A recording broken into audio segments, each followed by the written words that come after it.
Hi, everyone, and welcome to our audience. We thank you so much for joining us on our first fall semester meeting of the Military Health Interest Group. Once again, thank you for attending. Thanks for taking this time out of your day to be with us. As you can see here, we have a panel of wounded warriors with us. We're very excited for this event. Just a little bit about the Military Health Interest Group. We're an organization on campus dedicated to raising awareness about military health, to raise awareness about the veteran population, and also to help military students navigate professional school and the requirements of the Health Professional Scholarship Program. So we're very excited to be here with you all today. We also want to thank our panelists. First off, thank you for your service. Thank you for your bravery. Thank you, and we honor you for that. We also like to thank you all for taking time out of your busy schedules and of your days to be with us and share your stories and your voices with us. Without further ado, I'd like to go ahead and get started. Just a little point for our audience. If you do have questions that come to you throughout the panel, please type them into the chat.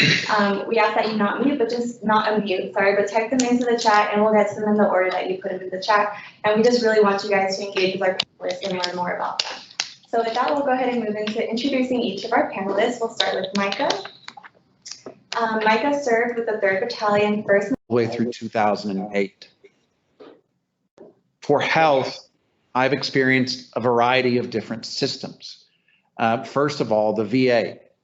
Going to the VA for healthcare and going to the VA for my leg and everything else has been a really big part of my life. When I first got out, I actually spent, I would say, almost every other day at the VA with either doctor's appointments or getting labs drawn, trying to figure out not just the pain that I felt in my leg, but also my back, my GI system, my neck, starting to really focus on the things that happen in the military.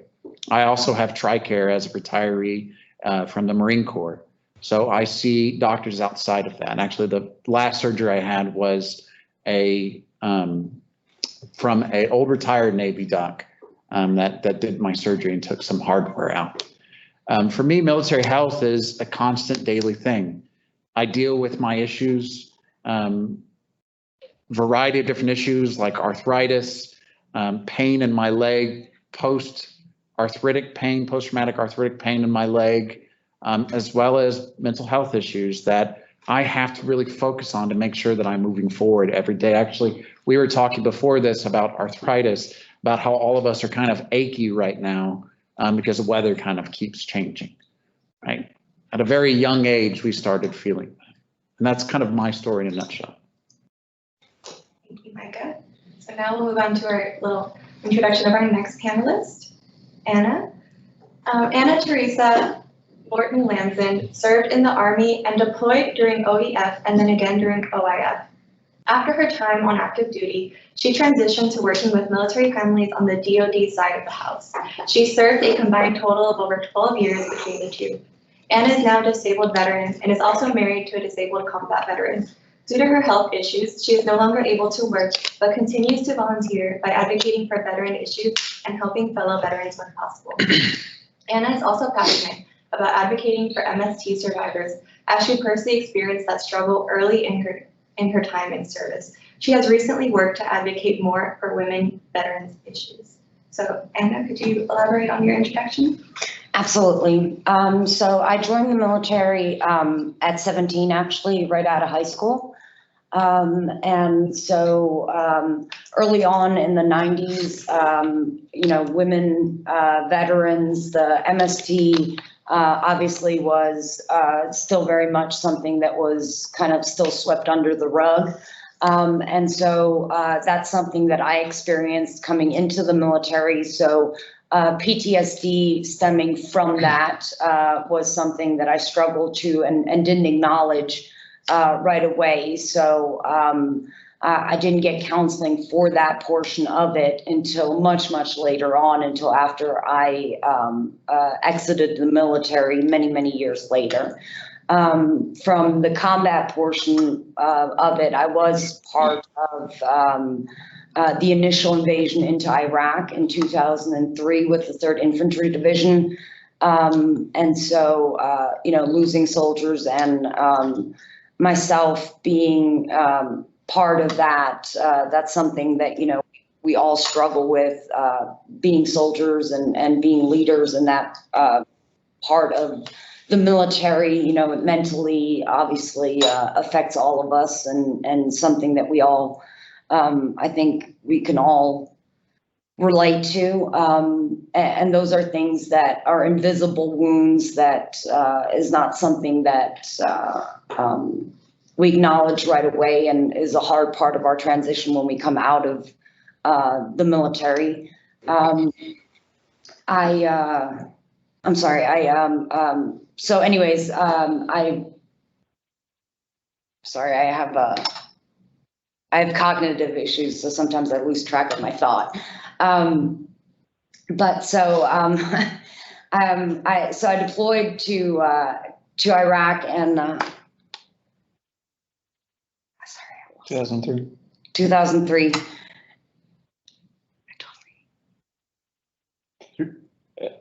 So I'm gonna jump in. Anna's actually my wife. I'm also a disabled veteran, and so these are some of the things that we talk about. As we talk a lot about what the veterans go through, but not necessarily the caretakers of veterans. And so part of my job as Anna's husband is to help her when she has issues like this, to monitor things, make sure she's taking her medicine and stuff like that.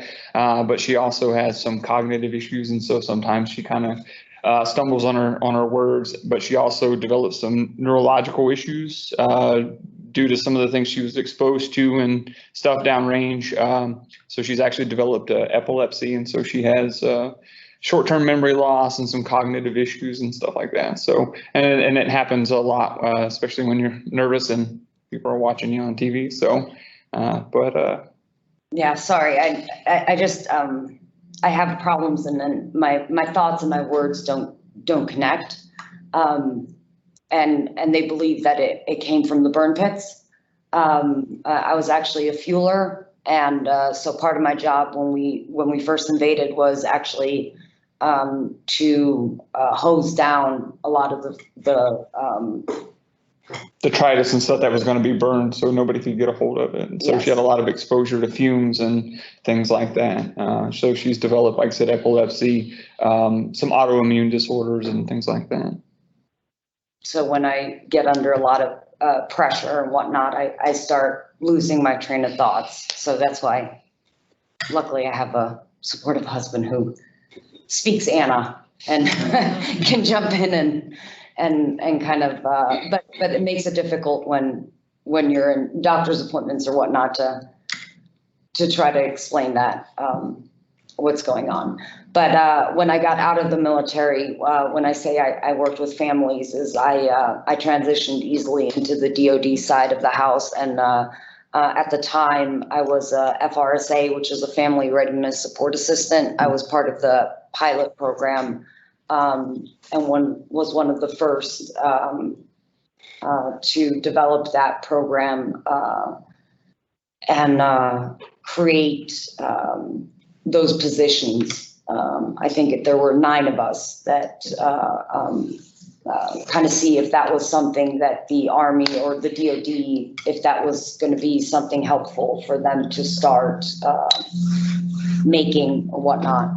And so we started that and developed those positions, and it turned out that it was something that would be beneficial to the DoD to have as a full-time position.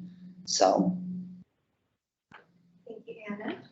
Now we'll move on to our next panelist, Will Lanston. Will Lanston is a disabled U.S. Army veteran who served 4 years from 2003 to 2007 with one tour to Iraq in 03/04 as a 92A motor pool supply clerk. William is also the husband/caretaker of a disabled Army veteran. He now works with veterans as the program coordinator for the UTSA Veteran and Military Affairs Office and has been doing veterans outreach and support for 10 years. So if you want to talk a little bit more about yourself, William. Sure. I was a 4-year and out veteran. I was in 1st Armored Division that actually relieved 3rd Infantry Division in Iraq in 2003. That's where I first got get my introduction into dealing with the medical side of that experience by getting treated for post-traumatic stress disorder, depression, and things like that while in country in Iraq. But eventually I was medevaced out because I had ripped open my abdominal muscles, and so they had to medevac me out the launch stool, stuff everything back in, sew me back up. So that was my beginning experience. But then I got to experience the other side of it from when I got out, because I did not have the most auspicious of transitions. So there wasn't a whole lot of support back in the day, and I became that cliche that self-medicated and didn't take care of problems, and then eventually they got worse until I got to a point that I wanted to start taking care of myself and getting healthy. Since then, I have dedicated myself into serving my fellow veterans, doing advocacy work, support work. Micah actually hired me on back when he was at UTSA. I have been there for 5 years now, supporting veterans in a professional capacity and trying to support them and helping veterans by hopefully giving them the experience, the wisdom of my experience and helping them with their transition, but also advocating for them to take care of their health so they don't end up like I did. Thank you, William. All right, our last panelist, we have Blake Holbrook. He served in the United States Army Infantry from 2002 to 2005. With the 2nd Infantry Division, Blake was stationed on the DMZ between North and South Korea from 2003 to 2004. With the 1st Cavalry, he was deployed to Operation Iraqi Freedom and was stationed in Baghdad from 2004 to 2005. In his service, Blake was a recipient of the Combat Infantry Badge, the Purple Heart, Paratrooper Wings, National Defense Ribbon, and the Iraq Campaign Medal. Blake holds a Bachelor of Social Work and a Bachelor of Arts from Texas State University. While in school, Mr. Holbrook worked for the university developing programs for veterans across the 7 Texas State campuses. Currently, Blake is the supervisor of the Travis State Jail Veterans Dorm, a 13-week program for incarcerated veterans from across the state of Texas that educates participants about PTSD, substance abuse, and life skills. So you could go ahead and talk a little bit more about that. Sure. Kind of like Micah, I saw a lot of combat, specifically in Baghdad. Lost several men in my unit. In what, though that slide doesn't tell you, is kind of the transition in between those 2 paragraphs. I struggled a lot when I got out. I was that kind of quintessential veteran that struggled with PTSD and substance abuse. I ended up, in terms of systems, in 3 VA psychiatric wards and then a 30-day substance abuse rehab for basically overusing medication and alcohol. And kind of in those 3 psychiatric wards, I just saw a few problems here and there, but I also saw a lot of young soldiers, sailors, airmen, Marines struggling with the same issues. And it kind of gave me a little bit of inspiration to, so to speak, get my act together. And I actually met Micah at Texas State University in my 1st semester there, and really just kind of hit it off. He's like, I got a Purple Heart. I was like, well, I got a Purple Heart. And it just struck up kind of a conversation between Army and the Marines. But I have a lot of experience in terms of the psychiatric system at the VA, as well as psychiatric system in the Texas Department of Corrections, which is mediocre, so to speak. A lot of these veterans that are incarcerated, it's a very forgotten population.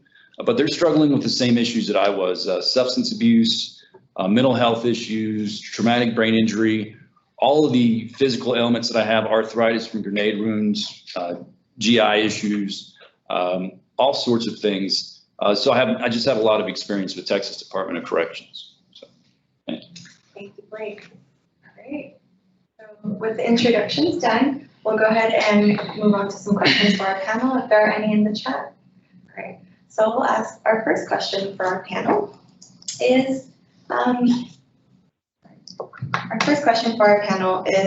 so we even labeled this panel discussion, stories of wounded warriors, and this title of wounded warriors, veteran, is used in society, in civilian world, in the military world.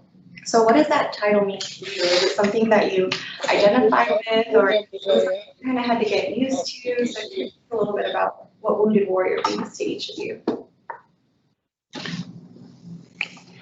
Well, I guess I'll start. I think when I first got wounded, I probably wasn't very attuned to the term. I became very bitter, let's say it in a simple way, when I got out being wounded. And it was very easy for me to become bitter because of the issues that I was dealing with. I essentially had to learn how to walk over a period of a year. I had to learn how to walk again. And it was very difficult for me. And so right when I got out of the military, the term wounded warrior, I think is something, one, that I kind of kept to myself. And two, something that I didn't really appreciate. I was very angry. But as I started moving forward, and as I started especially working with veterans, working with the military health system, that term became not only a little bit more important to me, but a little bit more loose. It wasn't really this term that described everybody that I met. Sure, I have a Purple Heart and I was wounded, but I met a lot of people who had been injured, a lot of people who had issues from the military that they needed support with, they needed coordination with. And as I started to really kind of look at that term, is that a lot of us in some way are wounded from something, whether it be PTSD, whether it be injuries from exposure, whether it be injuries from a blast like me. It's something that not only explains a lot of us and a lot of the sacrifice that's made when you go overseas and for the military, but it's also something that brings us together. And that's something that I've really tried to work with as I've worked with veterans. You know, for me, I kind of was like Micah. I had a lot of bitterness getting out of the military. To give you a little idea what the military is like, it's very team oriented. You have an identity, you have a purpose, you have accountability. When you leave the military, you lose all of those things, and you become what some people would call anonymous, and that's where my bitterness stemmed from.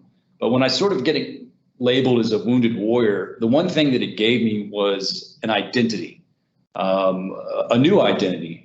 And it allowed me to relate with other wounded warriors, such as the people on this panel.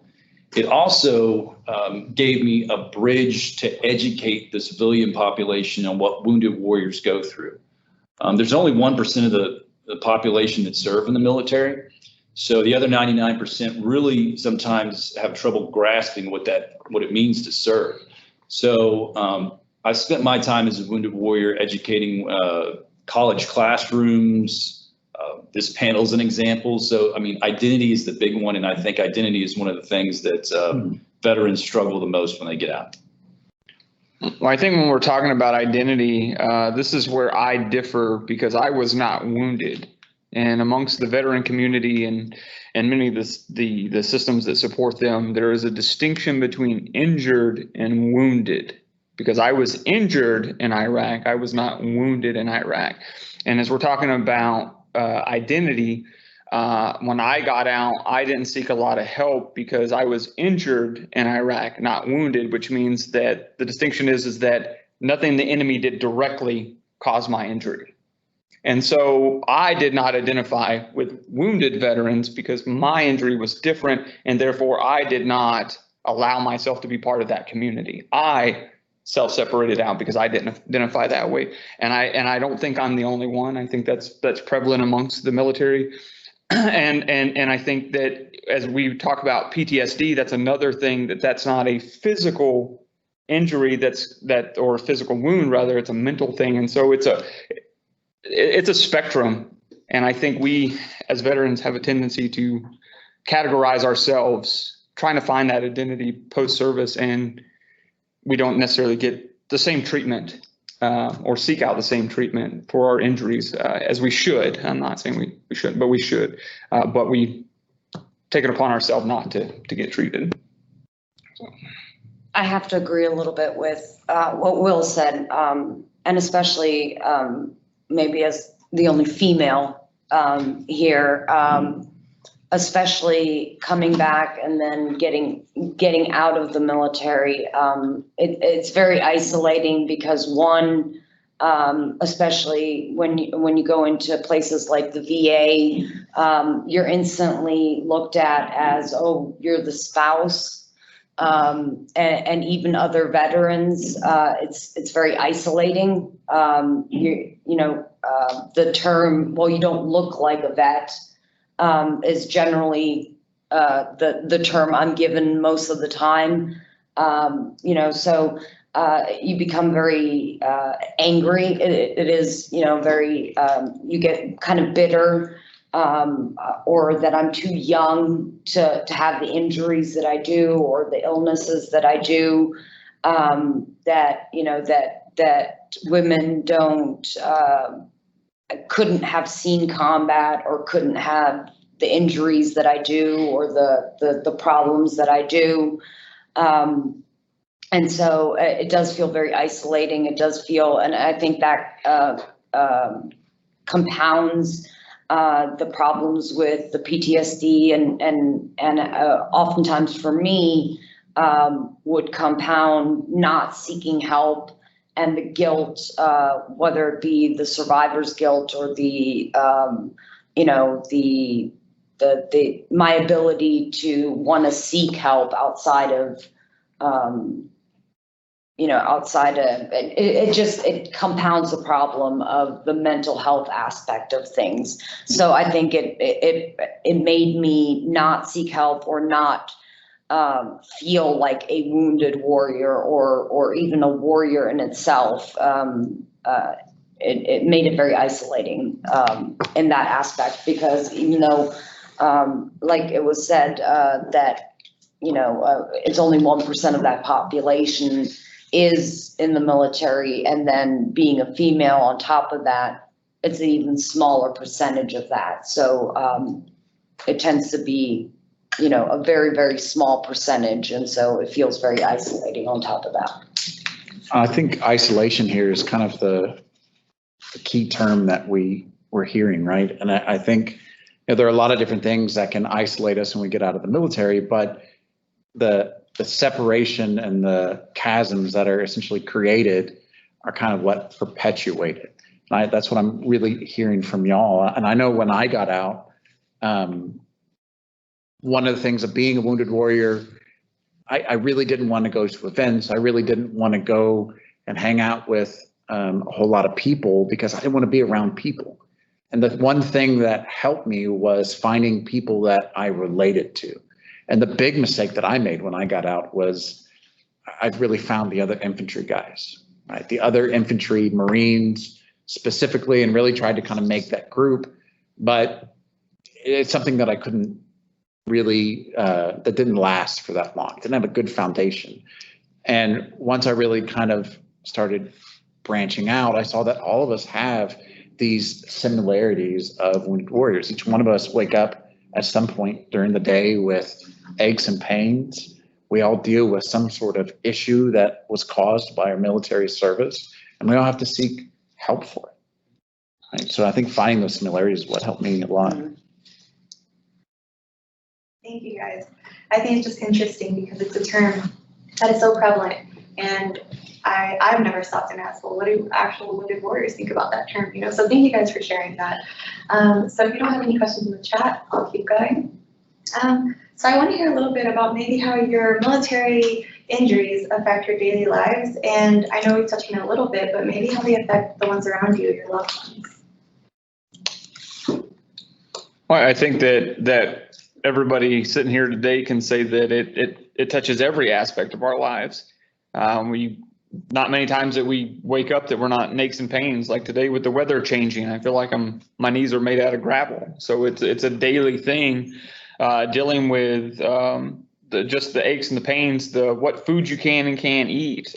Sleeping is a thing. My wife and I, we have to plan everything about our lives around our injuries, whether we can take vacations, or can I be out of town long enough on a work trip with her by herself, or making accommodations to make sure she's taken care of. We've had being on vacation and having it cut short, but it affects just like things that you don't think about, like me being able to play with my son. I can't pick when he was younger, I couldn't pick him up because of injuries I sustained in the military. I can't go out and run around the neighborhood and play tag with him or something like that, because by the end of it, I'm hurting, or just something as simple as getting home from work and just being so exhausted, and my PTSD's just got me under the weather, and I'm dealing with it and having to explain to a 13-year-old boy who has no concept of what PTSD is, and having that affect our relationship, because at the time I don't feel like seeing the fort that he built in the backyard or something like that. So it touches every aspect of everything we do. Well, I think the aches and pains, that's definitely something we deal with, like my leg. I'll give you somewhat of a funny example of how it affects my daily life with my son. My son, who's 7, just started Boy Scouts or Cub Scouts. And we went to a gymnasium, so it was open, and we're doing his first event, and they had all the parents sitting on the floor. My wife had to help me get up off the floor because it was difficult for me with my leg. Now, those are things that I deal with every day with my aches and pains, but I would say the thing that affects me the most is the mental aspect of it. There are times during it doesn't happen every day, but there are definitely times when I'm just in that mood, is what my wife would say, right? I'm just having those issues. And what it is that I'm just having issues with my PTSD. To give you an example, November is the month that my battalion went through Fallujah. It's a hard month for me. It's difficult. A lot of memories come up. I have a lot of dreams, a lot of nightmares, and having to wake up and put that smile on and be a part of society in a productive way, it takes work. It's exhausting. It's exhausting sometimes. Mentally exhausting. Forget the fact that I was in psychiatric wards for a second and my immediate family had to deal with that, but I'm newly engaged and just bought a house and about 3 weeks into living with my fiance. If you live in the area, we had thunderstorms came in at 4:30, 5 o'clock this morning. I slept in the laundry room, not only because I have a dog that reacts to thunderstorms, but because I react to thunderstorms. The bright flashes of light followed by the thunder are great reminders of IEDs, the grenade explosions. So in a way, me sleeping in the laundry room was hiding my injuries or my wounds from my fiance, right? I don't want her to see me shaking. I don't want her to see me perhaps going into a flashback. So yeah, it affects my daily life. I know I have to watch the weather now. If there's thunderstorms coming in, I have to prepare for that. I can't be caught outside. I've been on construction sites in thunderstorms and curled up in a ball. And if that doesn't affect your work life, I don't know what does. But going back to the psychiatric wards, somebody had to take care of my existence while I was in the psychiatric wards. I couldn't hold down a job. My family had to pay my rent. I had a drinking problem. They had to pay my court fees. So, I think, for a lot of veterans, it's not about, it's more about managing your injuries than anything. And that is a full-time job in itself. Thank you, guys. And I also want to hone in on something that's been mentioned a few times, is PTSD. It's something that I think each of you has brought up, and I'm sure it's prevalent among the veteran community. My father served in OEF and OIF in Iraq. So I have a little bit of, obviously can never understand exactly what these veterans are going through, but I have a little personal experience about, sometimes he would wake up in a mood, like Micah said. And it was really hard because I didn't understand and I didn't know what was going on. And I would get mad because why is my dad not smiling today? So if y'all could talk about just how you manage some of those injuries that aren't visible, like PTSD, like depression, anxiety. Oh, that's a good question.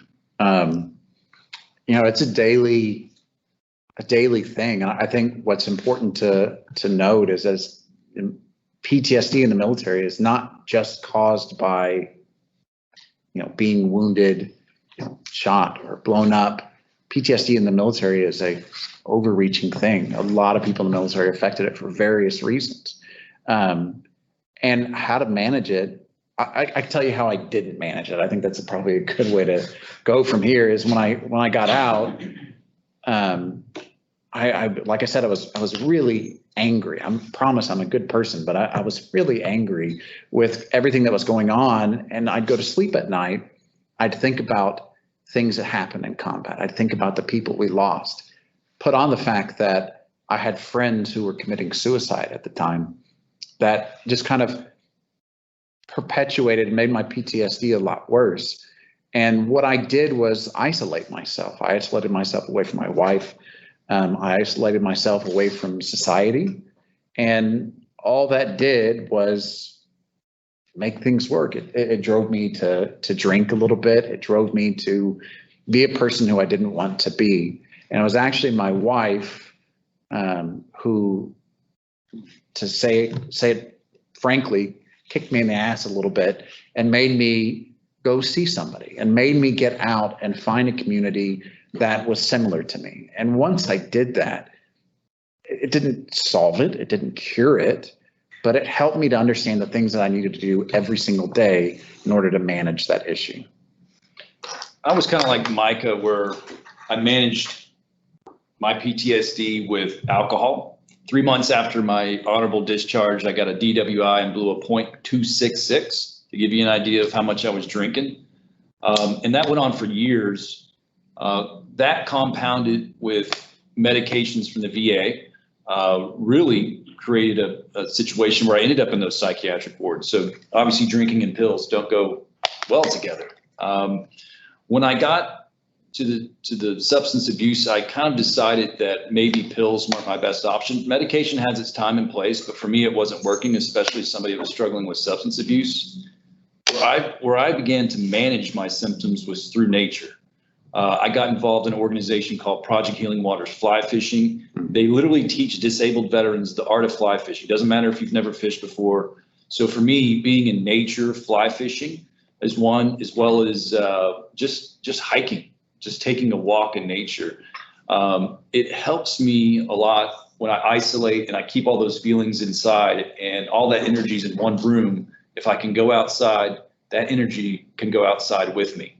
And it is really nature combined with exercise and diet has really gone a long way. And most importantly, like Micah said, seeing somebody talking about these things has just really helped me be able to do what I'm doing today. So I think the first step with any of that's acknowledging that you have a problem. Something I didn't do very well in the beginning. I self-medicated copious amounts of alcohol, which did not help any, just made things worse. And until 2008, I tried to commit suicide because I wasn't willing to admit that I needed help or seek out help. And so that kind of was the beginning of the end and hit rock bottom. And until I found a purpose, which was, I think, many veterans are missing once they get out of the military. They miss the camaraderie, and then they miss the mission, their purpose. And until we find ways to healthily deal with what we're dealing with, it's not going to get better. And I don't think it ever goes away. I think we just learn to manage it. For me, although the PTSD is one of many of my invisible injuries, for me, I have a lot of invisible injuries. So, you know, the chronic pain, I have fibromyalgia that's pretty severe, the epilepsy, the anxiety, the OCD, all of those are invisible injuries. And so to the point where I was bedbound for about a year and a half with, you know, complete invisible injuries. And it's frustrating because when you look at me, it doesn't look like there's anything wrong with me. And so to have people know that people judge you when it looks like there's absolutely nothing wrong with me, but to be in crushing amounts of pain and not being able to function makes your depression and makes your PTSD and makes your anxiety and all these other things just so much worse. Mm-hmm. And to the point where, you know, basic things like, you know, hygiene and, you know, cooking and eating and anything else just seems so overwhelming and so, you know, just insurmountable. it's difficult, and it is those little things that, you know, I think that it's so difficult to try to overcome, but it is, you know, finding a way to reach out and finding that community in others and Support. yeah, the support. And for me, the biggest thing, and luckily I have my husband that kind of pushes me along the way, but for me, serving others is my motivation. So if I can find some way of helping others along the way, that makes me feel better about it. It makes me feel like I have a purpose. Not being able to work has been difficult for me. I feel like I don't have a purpose. I feel like I don't contribute to anything. So being able to reach out and help other MST survivors, other people that I can connect with, or even just other veterans that might be struggling, or mentor other veterans, other women veterans, or veterans in general, makes me feel like I have a purpose, or makes me feel like I have an impact in life. And so that helps me kind of crawl out of my depression. So. I would make the distinction though of supporting veterans and finding a mission and supporting veterans rather than giving all of yourself to supporting veterans and using that as a way to avoid taking care of yourself. Yes. Because I think a lot of us are guilty of that, where if I'm helping everybody else, I'm not addressing my problem, and you give too much of yourself to supporting other veterans and not taking care of the things you need to take care of for yourself. Well, I think at that time too, because I think about like when I first started doing work with veterans, it was really easy to make that excuse. Like, Yes. my wife would ask me and be like, how are you doing? I'd be like, you know, it doesn't matter. I don't have time. Yes. I'm doing this stuff for other veterans. I need to help them. Or somebody's always worse off than I am. Somebody's more worse than I Yes. am, right? And that's when your very own easy. issues. That's Yeah. very easy to do, Yeah. is take care of everybody else before yourself. And there has to be a balance. You have to have boundaries too. Yes. Yes, we have very strict boundaries of, you have to help, but not enable. I really appreciate you guys sharing your stories about those invisible struggles, because I feel like it is harder. You know, if you see someone with a broken arm, a broken leg, it's almost a reflex to be, oh, you know, that's terrible, you know, but these invisible struggles have a whole different layer of difficulty. So thank you guys so much for sharing your management of your struggles through that. A next question I have is, so you guys all have interacted with health system, military health system, be it on the field. I heard some of you went to launch school out there in Germany. So could you tell us a little bit about your experiences with that and talk about some things that went right that you feel like healthcare professionals did right, or maybe some things that could have been better in your healthcare experience? Well, in terms of the VA, I think for me, when I went to the VA system, I think it was 2008, completely overwhelmed system. So instead of treating me as an individual, I think I became more of a number. They lost sight of my humanity. And I think one of the things they did wrong was, you know, my first instance in a psychiatric ward, my nurse happened to be from Pakistan and spoke kind of broken English. So if I was in a Middle Eastern country struggling with mental health issues, it's probably not the first person that you would send to help somebody. Now, on the counterpart of that, where they really helped me was they brought in a fellow infantryman who had kind of overcome some of his challenges just to talk with me. He wasn't part of, he wasn't a doctor, he was what's called a peer. That allowed me to open up to him, then open up to doctors. And eventually the VA started treating me as an individual and as a whole health, understanding that my physical injuries affected my mental health. You know, so anybody in this panel, you know, for me, if I get an ache in the knee that is a result of my grenade wounds, yeah, it brings me back to when I was there. It thus affects my mental health. So I think the biggest thing, my advice for anybody getting into this field was treat the person as an individual and treat the whole picture, not just one injury. Yeah, I kind of have to, second that, right? Being able to really focus in on what's going on with the veteran. I actually just changed doctors, a side story. I just changed doctors. And I always kind of laugh when I leave because the amount of stuff that I had to tell my doctor that I had to take care of for myself, I typically have to write it down so I don't forget something, or I bring my wife. And I don't think a new doctor is ever really prepared for the amount of stuff that I have to tell him. But when I first got out, I think the thing that really was hard for me and something that didn't work is they didn't spend that time. A lot of the time I felt like it was learning what medications I was going to take. My wife called it the brown bag special. When I would leave and there'd be a slew of different medications that I could take for the various different issues that I had. Instead of really trying to find a solution and really talk through it with me, I think that was the hard thing. And once my wife is in the medical field, and once she taught me to be an advocate for myself, that's when I really started reaching out and started being able to explain things more and start doing research. And really, if the person who I was with wasn't working, try to find somebody else, because in any institution, there's always those, I'll call them heroes, right? The medical professionals that are there that really want to make an impact in your life. I don't have anything good to say, so I'm just not gonna say anything. Nothing constructive. Well, thank you guys for sharing. Well, so I have, I do think there are some, I've obviously been to the VA quite a bit. I get all my health care at the VA.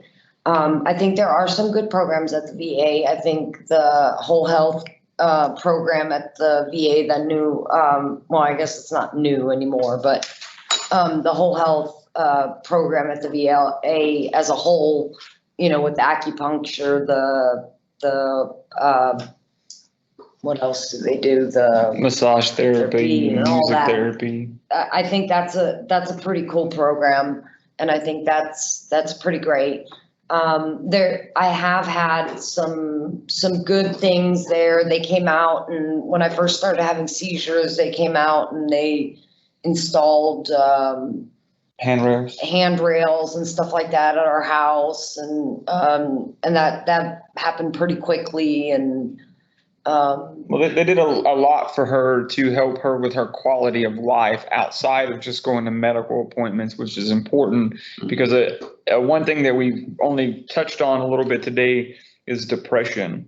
And we keep talking about PTSD, but very few things have been said about depression, it's just as bad and inhibits us to do a lot. But if you have no quality of life, then you get depressed, then you don't go to the doctor, you don't do anything. And so it kind of is a linchpin in a lot of things, but the VA went a long way to help her with her quality of life so she could address the things that only she could control by going and getting help and things like that. And they actually sent me to Voc Rehab, which I didn't even know was a portion of Voc Rehab, was for people to go there, which was not like no educational portion of it or anything like that. It was for quality of life. An independent living program. And so they sent me there to set me up to have a better quality of life, to get me more independent and whatnot, because at that point I looked like I had Parkinson's disease. I mean, I was shaking, I was in a walker. I was about 90 pounds heavier. I suddenly gained all this weight overnight, and hundreds of petit mal seizures a day. Yeah, I mean, it was insane, and this all happened overnight. And so, they really did do a good job in that aspect of it. But I also have had really bad experiences with the VA, to the point where, I'm currently going through a problem where I had surgery and they don't even know if they took out organs. They're confused about what organs they took out. So, I mean, without going into details, they're completely confused about what they took out during a surgery. Which affects her other appointments that she can't get because Yeah. they say she no longer needs them, and It's like a whole big thing. And so, I mean, so I think there's some bureaucracy within the VA that needs to be addressed, that I think there's problems within that there's people there that might not care as much because there's some things that need addressing. I also think that, as somebody that has been in chronic pain, there's issues there that I think, it took me 3.5 years as somebody who lost TRICARE and then had to come over to VA alone. It took me 3.5 years to even be referred into the pain clinic, because of all the loopholes I had to be gone through. And it's all bureaucracy that has to go through. So I think there's goods and bads in all of it. And I understand it's just like being in the military. There's steps you have to take. I just think that, when you're talking about human lives and healthcare and whatnot, these are, to some people, these are just numbers, like you said, but for me, this is my day-to-day life. And, I have to lay my head down every day. And when I have to, live with the pain and live with the consequences of these decisions, and I have to sit on hold for hours and hours and hours, like I had to call in for a medication refill, and just the day before on my way here, it took me 3 days to finally get through, to get my medication refill that I've been on for, 6 years to finally get through. So it's just, it's little things like those that might be something that, that there's little problems that I think could be better. So one thing I would add is that as a caretaker and as a husband, the deficit discourse approach that the VA takes with survivors and saying that you're all victims, we all need to treat you a certain way, it's not great. Be on the outside looking at it, that there's no empowerment. If you go into certain parts of the VA, then you assume certain things, especially if you're a woman, and then they like, oh, you're a survivor, go sit over there, and then everybody's going to know that you're a survivor because we're only going to put you on this one team, and everybody knows what that one team is for. And I think that's something that needs to be addressed, but I digress. Yeah, I think a common theme I'm seeing is, healthcare system definitely, has its highlights, has its good movements towards holistic medicine, treating the person, but there's definitely a lot of room for improvement. And I think not just, VA system, but I think healthcare in general that can be applied. We need to improve. And I think that's why these events are so important. We need to hear, from the people we are treating, especially, if me, for example, I have an interest in treating the veteran population, I need to be in tune with the needs of the population. So that's why these events are so important. Thank you guys for sharing. I know it's a tough question, but thank you for your honesty. So I kind of want to wrap up with this question. I've been saving it for last, but so I think in all your introductions, there's a common theme of service, not only in the military, but also after your separation from the military. So, and I heard some of you guys bring up, everybody needs mission and purpose, and that has really helped you all. So could you talk about how you were able to find mission and purpose after you left the military service? It took me a while to really kind of figure out what I wanted to do in life. When I went to college after the military, my wife always joked that I was trying to figure out what I wanted to be when I grew up, because essentially that's what I was doing. I didn't know what was going on and what I wanted to be, and so I really kind of tested a lot of different things, but it was really just degrees and jobs. It wasn't the service that I was doing, the product, the mission that I wanted to do. And I had a fateful opportunity to build a program at Texas State when I was in their English department, and they wanted to work with veterans. And that's where it kind of started with me. where I found my mission. But I think what I find what's really important is that your mission doesn't have to be the same. So I've worked with veterans where they don't want to work with other veterans or other military people. They want to be a doctor. They want to be a lawyer. They want to be a police officer. And I think the service that I've really found is really convincing them again that they can do it, that all of these things, that they can find their purpose in it, and they can get through all the issues that we've talked about, the daily fights to be well and move towards these new missions. And that really kind of became my mission, was, like you said, empowering, right? Empowering people to do better and empowering veterans to do better, because that population specifically, I think, is a great asset to our society. I think a lot of us in the military don't have an identity, and I think that's intentional, and I get it while we're in, but it doesn't help us when we get out. And a lot of us just need to find it. And sometimes it just takes somebody offering you a chance to help people. I met Micah because I was a student. My wife and I just happened to go on campus because I don't like people. I didn't want to talk to people to ask directions. So we went there before classes started so I could find where all my classes were at.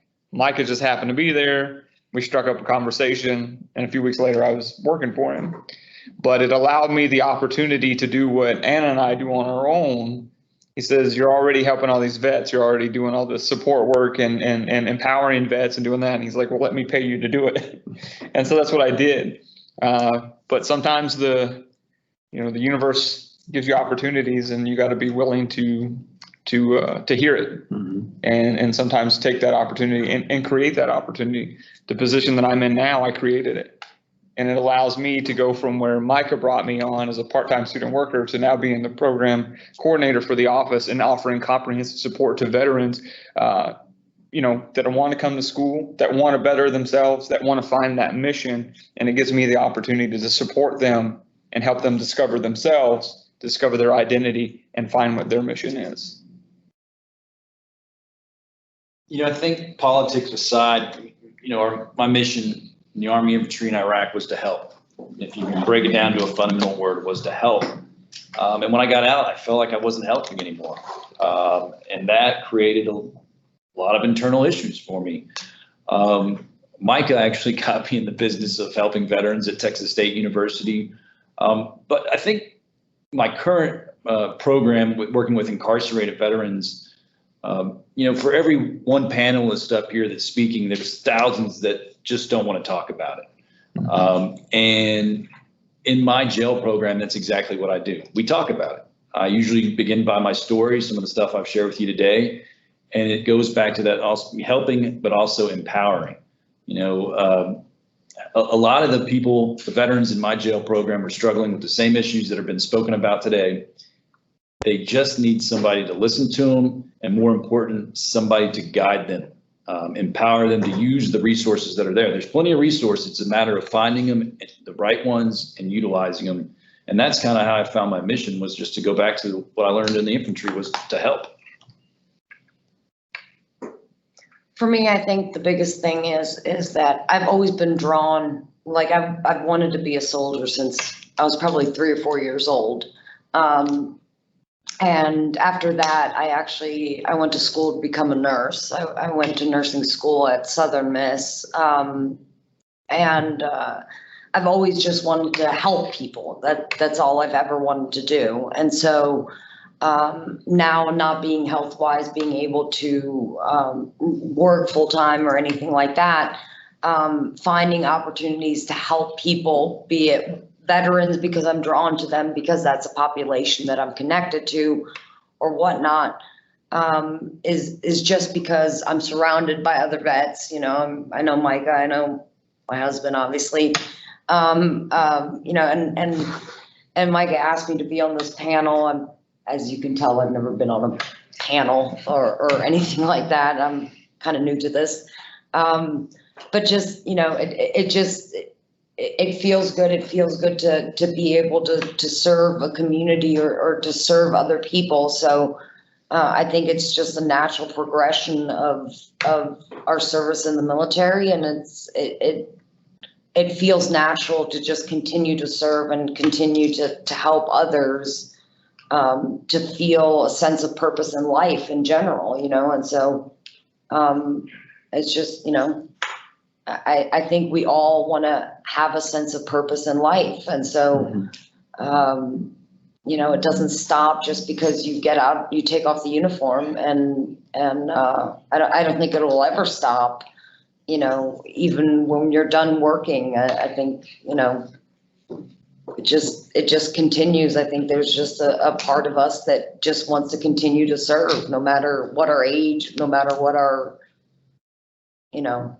our lot in life is. Sure. That's great. I think a common theme I heard was, you know, service giving purpose. And I think that's really great. As someone going into a service-oriented profession, that really resonates with me, and that's inspiring how you all have been able to continue serving, even though you're not working in the military anymore, but you are still serving in a different way, in a different capacity, and helping others. So that's really inspiring to me. I think we do have a question from the audience. Yeah, we have one in the chat. It's, what would make you feel heard when you speak with a healthcare worker? And if you have any examples of maybe bad or good experience with a healthcare worker? Empathy. Yeah. I honestly, when I was 19 and 20, going into the VA system and saying that I'm dealing with this, and then having a doctor say, no, you're too young to be dealing with that.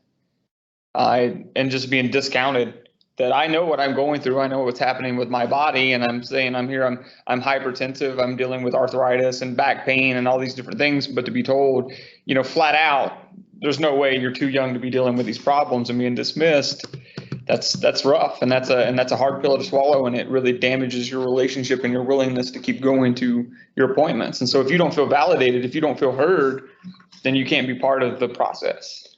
And I think that's a big thing for me too, is not being, you know, looked down upon or pushed aside because of certain things that I have going on. I've had doctors tell me that what I'm doing or what I'm experiencing is not that big of a deal, you know, depending on which one it is that I'm talking about. Oh, it's a big deal to me. It affects my daily life. And so really having that empathy and really being able to sit down and listen instead of talking so much, listening to what is happening and how it affects that person's life, and then really jumping on board and really, since it's your mission anyways, as a doctor or a nurse or medical provider, you know, help them find a mission, or help them recover from the stuff that's going on and make that your mission. I think any advice I could give would be a simple: put the clipboard down, put the injuries away for a second, human to human, just ask that person, how are you doing? And mean it, right? I promise you, get in this field, you're gonna get busy, you're gonna get overwhelmed, but a simple 5-minute, how are you doing, would go an incredible way with whatever patient you're serving. I'd have to agree with both of those sentiments. Is that, you know, I can't tell you how many times I've been told that, well, this should be working, or let's, you know, for example, I've been, you know, put on a medication, and you can see it in my records that this medication, you know, and I'm telling you it's not working for me or whatever, you know, and it shows in my records that I've been using it and it's been tried before, and I'm telling you that it doesn't work for me. And they're like, well, that's a standard protocol for whatever it is that I'm, you know, let's say for fibromyalgia or whatever. They're like, well, that's what we offer, you know, and I'm telling you, it doesn't work for me, you know. They're like, well, that's what we got. To acknowledge that I'm telling you that I'm not reacting to it, and to say, well, you know, just acknowledging that I've tried it, and that can you acknowledge me, or just acknowledging that I'm a human being and that maybe a different course of action or something, but not just treating me like a number or treating me like, you know, I don't know. It feels very disingenuous when you're supposed to be my doctor and, you know, and you're supposed to be helping me. And I'm just, you know, I'm just like this check mark of like, okay, I'm waiting for the next appointment to come in, you know? And it just, because I get that you're just gonna send me home, but I'm the one that has to live in this pain and I'm the one that has to live with the consequences of that. And, you know, and then I can't get another appointment for another 3 months. And it's very, very difficult because, you know, I have to live with the consequences of that. That's a really good point. I think, like Blake said, doctors, you know, very busy profession. They have their own, you know, responsibilities, but the patients are the ones that are going through, you know, the real pain, the real struggles. So that's why I think these panels are so important. I think it has been amazing for me personally, and I hope the audience feels the same, that, you know, as physicians, future health professionals, we need to hear from the communities we want to serve. And a huge community here in San Antonio that needs to be served is the veteran community. And I think it's important for medical students, health professional students to all be exposed so that even when things get busy, we have this little thing in the back of our head where we know where we should be empathetic, we know we should be listening. And we've been exposed to what the veteran community needs. So I thank you all so very much for sharing. It has been inspiring for me. I hope the audience can feel the same. If there are no more questions. Yeah, there was one more asking about, like, if you can have any resources for them to reach out for help if they need it for veterans. Yeah, I think knowing the resources as any, you know, healthcare provider, veteran service provider, is essential. And knowing the different organizations. I'd love to go down the list right now, but there are so many different organizations. You know, the big one's Wounded Warrior Project, but beyond Wounded Warrior Project, we have county service officers that help out and can help coordinate. At every university, you have guys like this right here that will help find solutions to your problem. You also have really cool outdoors organizations like Healing Waters. And it's incredible the amount of resources that we have, but it's also incredible how many people don't know about them.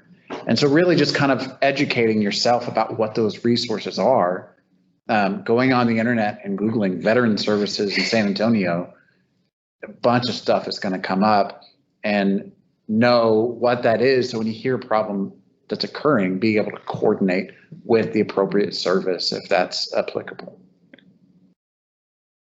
That's a really important question. We need to be able to educate ourselves to help empower the community because there are so many resources out there. So if there's no more questions, all right, well, we thank you all for joining us. Thank you so much for taking time out of your lunch to be here. Of course, special thank you to our panel. Thank you for sharing. It's been inspiring for me personally on a personal note. And yeah, thank you guys for joining us. Have a good one.